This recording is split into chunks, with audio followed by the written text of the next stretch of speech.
Once upon a time, in a kingdom nestled between towering mountains and vast emerald forests, there lived a king whose heart was as warm as the summer sun. His queen, a gentle and kind woman, had given birth to a beautiful daughter. The child had skin as white as freshly fallen snow, lips as red as the ripest rose, and hair as dark as the midnight sky. And so, she was named Snow White. But happiness, as it often does in fairy tales, came with a shadow. The queen, Snow White's mother, passed away not long after her daughter's birth, leaving the king heartbroken and the kingdom without its gentle ruler. Time moved forward, as it always does, and the king eventually remarried. His new queen was breathtakingly beautiful, draped in the finest silks and adorned with glittering jewels. But beneath that stunning exterior lived a cold, calculating heart consumed by one obsession above all others, being the most beautiful in all the land. The new queen possessed a magical mirror, a shimmering golden frame encasing a surface that could speak truth and only truth. Every single morning, without fail, she would stand before it and ask the same question. Mirror, mirror on the wall, who is the fairest of them all? And every morning, the mirror would answer the same way. That she, the queen, was the fairest of all. This answer satisfied her deeply, filling her with a pride so fierce it bordered on madness. Years passed and Snow White grew from a small child into a young woman of extraordinary beauty and even more extraordinary kindness. She spent her days singing to the birds that perched on the windowsills, tending to the flowers in the courtyard, and spreading warmth to everyone she encountered. Then came the morning that changed everything. The queen swept into her chamber, her dark robes trailing behind her, and stood before the magical mirror with her usual air of absolute confidence. Mirror, mirror on the wall, who is the fairest of them all? The mirror shimmered and glowed, its surface rippling like disturbed water before it spoke. You, my queen, were the fairest, it is true. But Snow White, with her gentle grace, is now 1,000 times more beautiful than you. The queen's face twisted with fury. Her hands clenched into fists at her sides, and her eyes burned with a jealousy so intense it consumed every rational thought she possessed. Snow White, you are a poison to my tongue. I cannot bear the idea that someone else, especially my stepdaughter, had surpassed my beauty. She called for her royal huntsman immediately, a large and loyal man who had served the kingdom faithfully for many years. She instructed him with a voice as cold and sharp as a winter blade. Take Snow White deep into the forest, far beyond the kingdom's borders. And make sure she never returns. The huntsman's face fell, his heart heavy with the weight of the command. He had watched Snow White grow up, had seen her feed the deer in the courtyard and laugh with the servants. But the queen's word was law, and he had no choice but to obey. He led Snow White into the forest under the pretense of a nature walk, going deeper and deeper until the castle towers were no longer visible through the canopy of trees. When the moment came, however, the huntsman could not bring himself to carry out the queen's terrible order. He fell to his knees before the young princess, tears streaming down his weathered face, and confessed everything. He begged her to run as fast and as far as she could, and never return to the castle. Snow White, terrified but grateful, fled into the dark forest. The forest was vast and frightening. Snow White ran until her lungs burned and finally collapsed near a small babbling brook to catch her breath.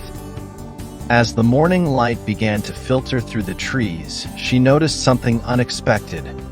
A tiny cottage tucked between the roots of enormous oak trees.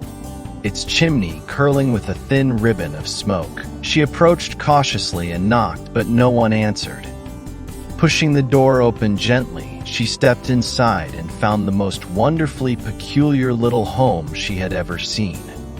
Everything was small. 7 tiny chairs around a tiny table. 7 tiny plates still holding crumbs from a recent meal. 7 tiny beds lined up in a row in the back room.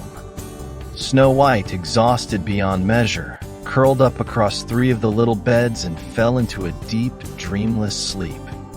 She did not know that the cottage belonged to 7 dwarfs who spent their days mining precious gems deep within the mountain. Their names were Doc, Grumpy, Happy, Sleepy, Bashful, Sneezy, and Dopey. When the 7 dwarfs returned home that evening, lanterns swinging and pickaxes over their shoulders, they found their cottage had been visited. Dishes had been touched, chairs had been moved, and someone was sleeping in their beds. They crept closer, holding their lanterns high, and discovered Snow White, peaceful, beautiful, and completely unaware of the 7 pairs of wide eyes staring at her. Snow White awoke to 7 curious faces. Startled at first, she quickly felt safe as they listened to her tale of the queen and her escape. Grumpy grumbled that queens were nothing but trouble, while Doc suggested she stay and care for the cottage in exchange for their protection. Snow White agreed with a grateful smile, soon filling their home with warmth, laughter, and delicious meals. But back at the castle, the evil queen had returned to her mirror, fully expecting to hear that Snow White was gone forever. Mirror, mirror on the wall, who is the fairest of them all? The mirror answered without hesitation. Beyond the mountains, beyond the trees, and the cottage of 7 dwarfs, Snow White lives and still surpasses Queen's beauty. The Queen's rage was volcanic. She retreated to her dark tower laboratory, surrounded by bubbling potions and dusty spellbooks, and began crafting the most sinister plan she had ever conceived. She would disguise herself as a harmless old woman and deliver a gift that Snow White could never resist. A beautiful gleaming apple, red on one side and poisoned on the other. One bite, and Snow White would fall into a sleep so deep it would seem like death itself. The dwarfs, before leaving for the mines each morning, warned Snow White repeatedly and with great urgency, do not open the door for strangers. No matter how harmless they might appear, no matter what they might offer, she must not let anyone inside. Snow White promised faithfully, and she meant every word. But promises are tested by clever disguises and kind appearances. The queen transformed herself masterfully, wrinkling her skin and pulling a dark hood over her hair.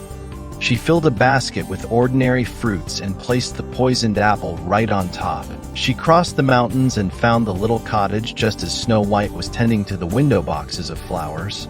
The old woman called out in a cracked, gentle voice, offering the beautiful apple as a gift from a passing traveler. Snow White hesitated, remembering the dwarf's warning, but the old woman seemed so frail, so harmless, so genuinely kind that Snow White's generous heart overruled her caution.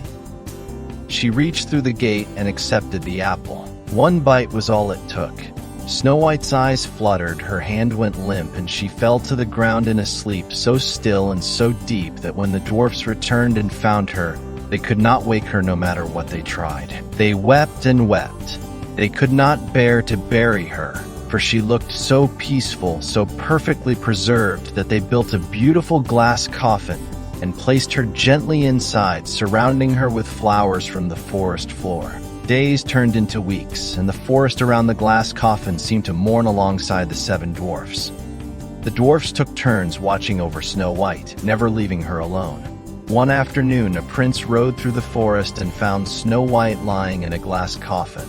Moved by whispers of her beauty, he kissed her gently. For a moment, nothing happened. He kissed her again, then her eyes opened, and joy filled the woods. The dwarfs cheered. The evil queen's power was broken forever. Snow White bid farewell to her 7 friends and left with the prince toward a kingdom of kindness, laughter, and love that never fades.